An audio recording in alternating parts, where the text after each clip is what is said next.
Olá, turma, tudo bem com vocês? Eu sou a professora Cíntia, professora de História. Hoje nós vamos para a aula número 39 do sexto ano. E o assunto dessa aula é Grécia Antiga, Filosofia e Ciência. Para o desenvolvimento desse assunto, nós temos alguns objetivos. São eles: descrever o contexto e o conceito da filosofia grega, identificar 3 principais filósofos gregos e determinar estudos científicos que os gregos se destacaram, no caso, a história e a medicina. Antes de mais nada, já separou os materiais para a aula de hoje? São eles: livros, em especial o livro didático, caderno de história para as anotações das principais informações e dúvidas que porventura apareçam, lápis, caneta e borracha. Se você já tem esses materiais em mãos, podemos continuar. Quando foram fundadas as colônias no Mediterrâneo e estabelecidas de certa forma relações comerciais com outras culturas, com outros povos, os gregos tiveram esse contato e conseguiram ter acesso a formas diferentes em que cada povo tinha de ver, compreender e explicar o mundo. E isso fez com que os gregos questionassem a validade de suas próprias explicações. Será que isso estava correto? Teria uma forma nova de verificar? Desta maneira, por meio desses questionamentos, inspirados nas aprendizagens com outros povos, os gregos passaram a buscar respostas às questões sobre o mundo e a vida, na observação da realidade e não apenas nas explicações por meio dos mitos.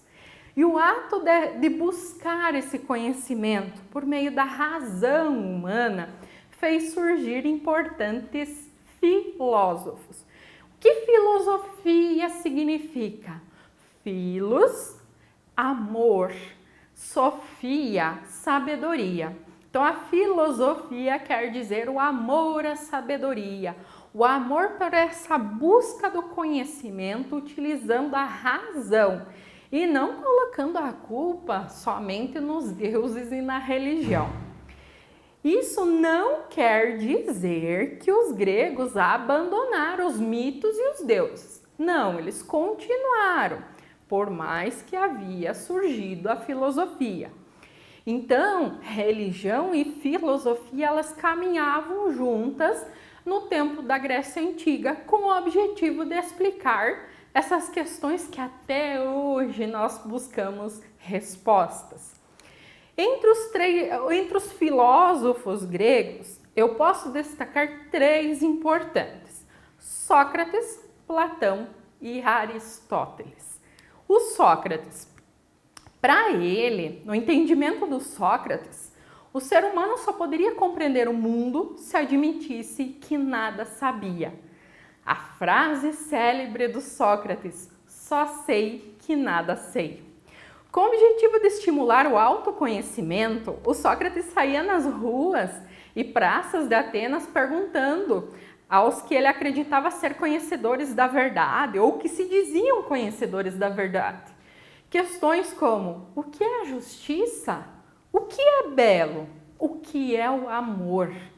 Ao final, com as respostas dessas pessoas, Sócrates chegou à conclusão de que eles não tinham conhecimento que afirmavam ter. A forma como ele ensinava, a gente chama de maiêutica. É a história de fazer parir ideias, dar luz às ideias. O Sócrates, na verdade, ele era filho de uma parideira.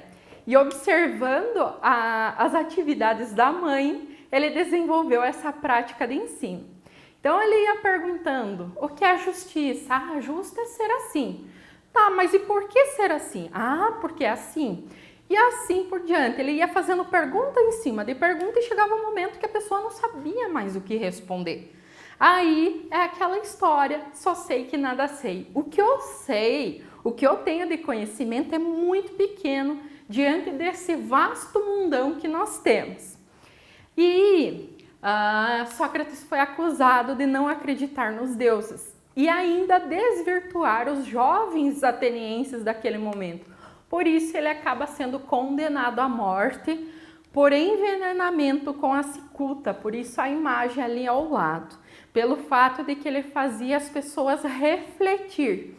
Mas entendam que a religião ainda era muito forte na Grécia Antiga. Sócrates nada deixou por escrito. Tudo o que se sabe sobre ele chegou na atualidade por meio dos estudos de seus discípulos, em especial Platão.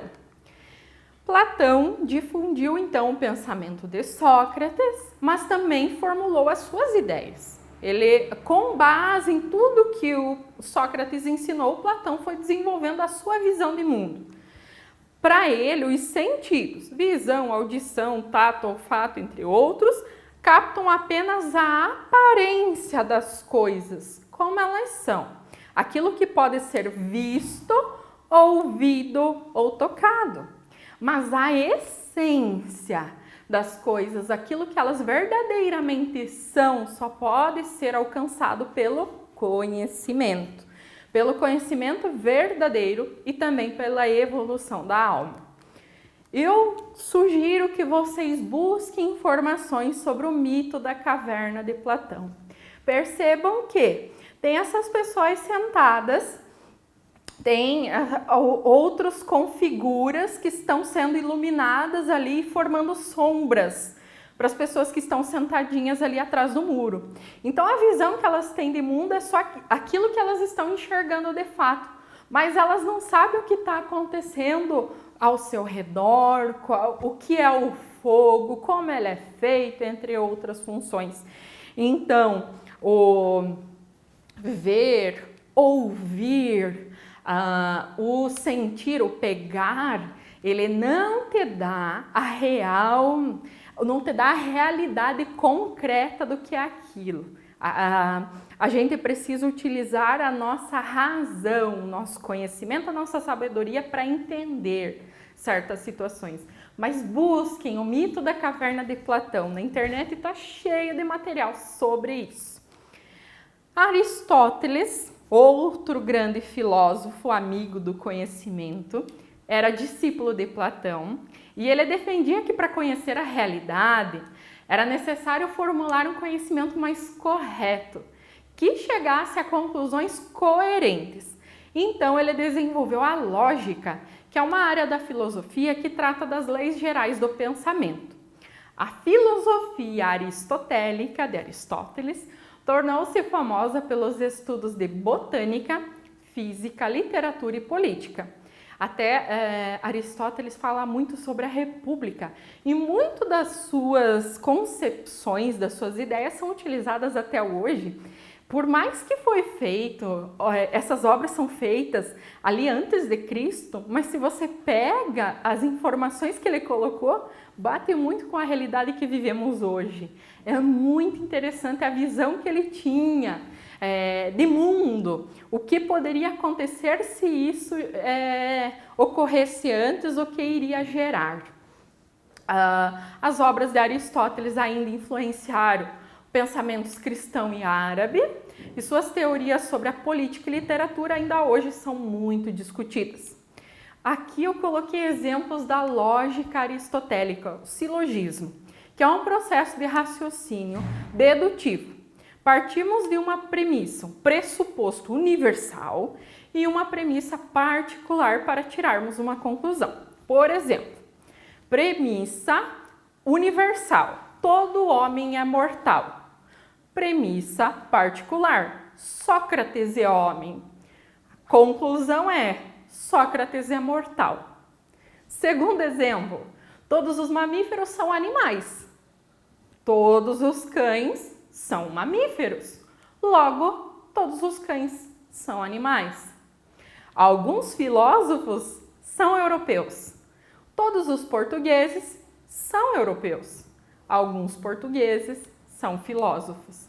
Então, tem vários até perguntas que tratam sobre essa lógica aristotélica disponíveis na internet. Sugiro também que vocês busquem informações sobre ela, mais exemplos. Dois estudos científicos que se destacam entre os gregos são a história e a medicina. Até falei para vocês em outra aula, lá no início do ano, sobre a história, né, do nosso grego Heródoto. Mas falando um pouquinho aqui, o desenvolvimento do pensamento racional, a partir do século VI a.C., influenciou o modo como os gregos narravam os acontecimentos que envolviam nas polis. A tentativa de construir uma narrativa dos fatos, sem recorrer a deuses, heróis e mitos, marcou o nascimento da história, que é uma palavra de origem grega que significa pesquisa, investigação. A primeira obra historiográfica partida de uma pesquisa, de uma investigação que se tem notícia, é de autoria de Heródoto. A obra se chama História e ela aborda acontecimentos das guerras entre os gregos e os persas, as quais teriam terminado 5 anos antes do nascimento de Heródoto. O livro que ele fez, o livro chamado História, apresenta fatos que não foram testemunhados por ele, porém foram investigados por ele. Para isso, ele viajou por diversos lugares, como a Península Itálica, o Egito, o Império Persa, para entender, buscar essas fontes históricas, essas pistas sobre o passado, e registrou muitas observações e depoimentos sobre os diferentes povos que conheceu. Os resultados das investigações, para ele, são apresentados para que a memória dos acontecimentos não se apague com o passar do tempo e para que os feitos maravilhosos e admiráveis dos helenos e dos bárbaros, no caso os persas, não deixem de ser lembrados, inclusive as razões pelas quais se guerreava. Então, na visão do Heródoto, a função da história é deixar marcado tudo o que foi feito ao longo do tempo. Para nós hoje, a visão da história é entender o que ocorreu no passado para a gente compreender um pouquinho melhor do nosso presente e até criar meios para que o nosso futuro seja um pouco melhor. Medicina, outro conhecimento desenvolvido pelos gregos, e assim baseou-se muito na questão do corpo humano e nas doenças. O pensador que mais se destacou nessa área foi Hipócrates, e ele defendia que as causas das doenças eram naturais e não sagradas ou mágicas. Não coloca a culpa em Deus, porque ele não tem culpa não. Hipócrates foi o primeiro a descrever a epilepsia, que essa doença até então era considerada como sobrenatural. E ele descreveu como um resultado do mau funcionamento do cérebro, por isso que está acontecendo. Ele estabeleceu um critério médico inteiramente racional, baseado na razão, tá? E na observação dos sintomas da pessoa, que indicavam o diagnóstico e o tratamento adequado para o paciente. Os formandos em medicina fazem o juramento de Hipócrates, pesquise ele, é muito bacana. Até hoje, então, o juramento de Hipócrates é utilizado. Na próxima aula, nós iremos falar sobre outra importante civilização da antiguidade, Roma.